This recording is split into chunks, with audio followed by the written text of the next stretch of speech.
This has been a seriously bad week. We've had 3 major blows this week, one of which is completely life-altering, and I'm going to save that one for number 3.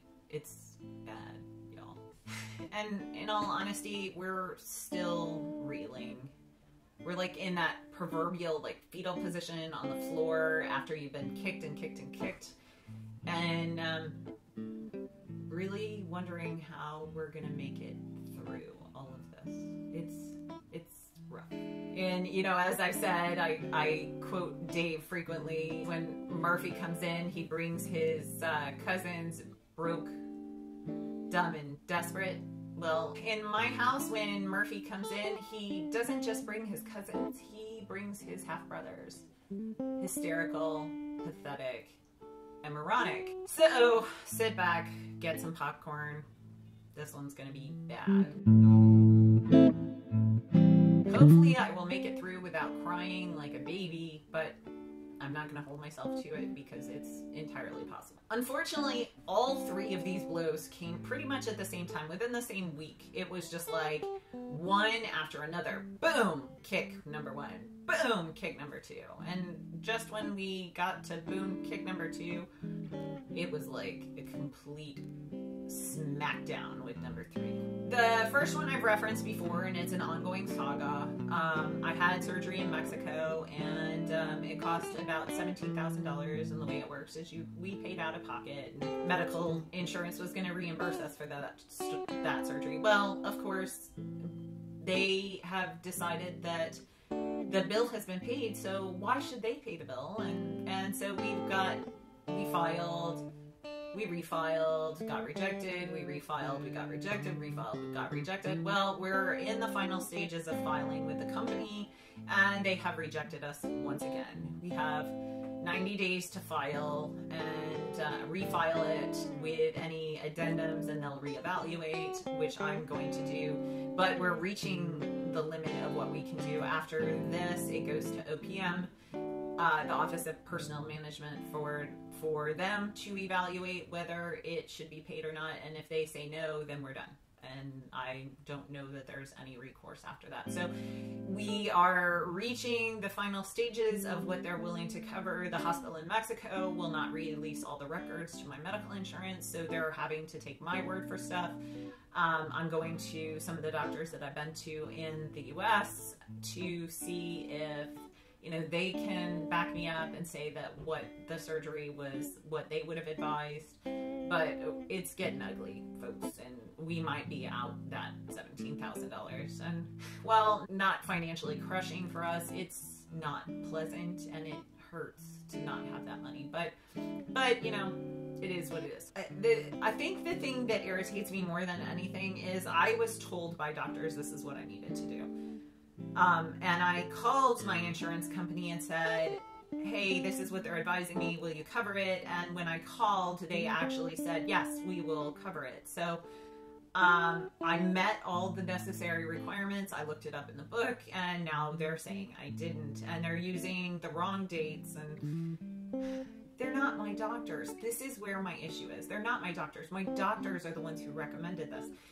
And I feel like if a doctor says that you need something, you should do it.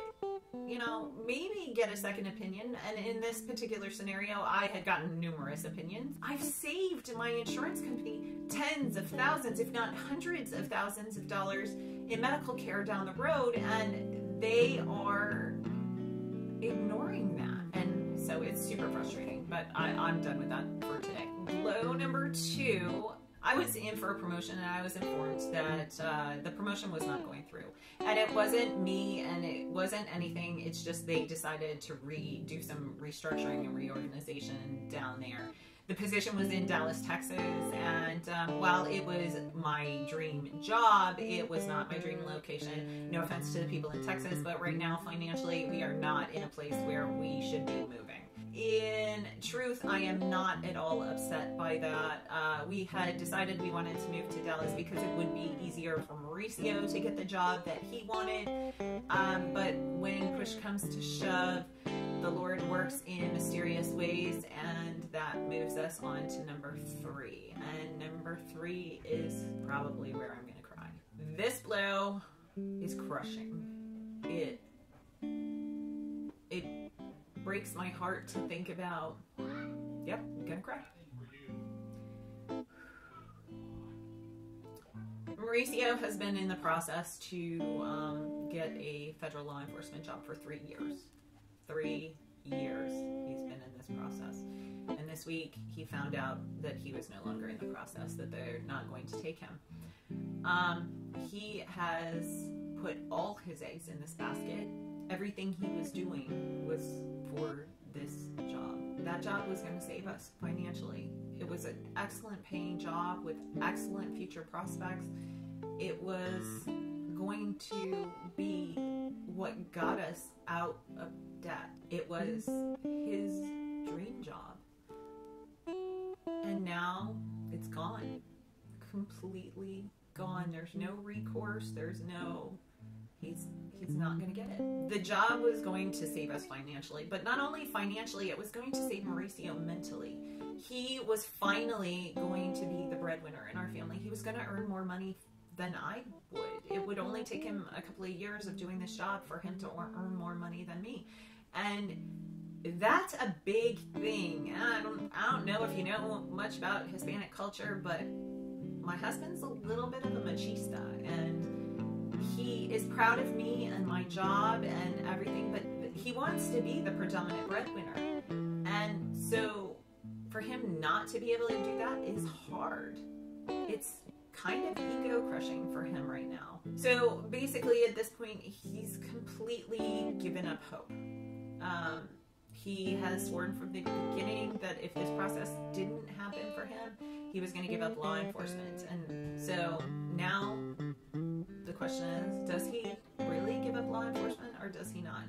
We've decided to take a step back. We're going to take a little bit of money out of our Christmas budget, and we're going to go out to dinner, and we're going to have a life discussion and sit down and talk about the direction our life is going to go, get away from everything, and see if we can come up with some ideas. I'm going to try and look at the positive of this. Good thing number 1, now Mauricio can do something he loves. He always was in law enforcement because that was what he knew. He was forced into law enforcement by his dad. It was law enforcement or construction. There was no other option. Mauricio actually wanted to be a musician, but that's a story I'm going to let him tell you, and that actually leads us into positive number 2.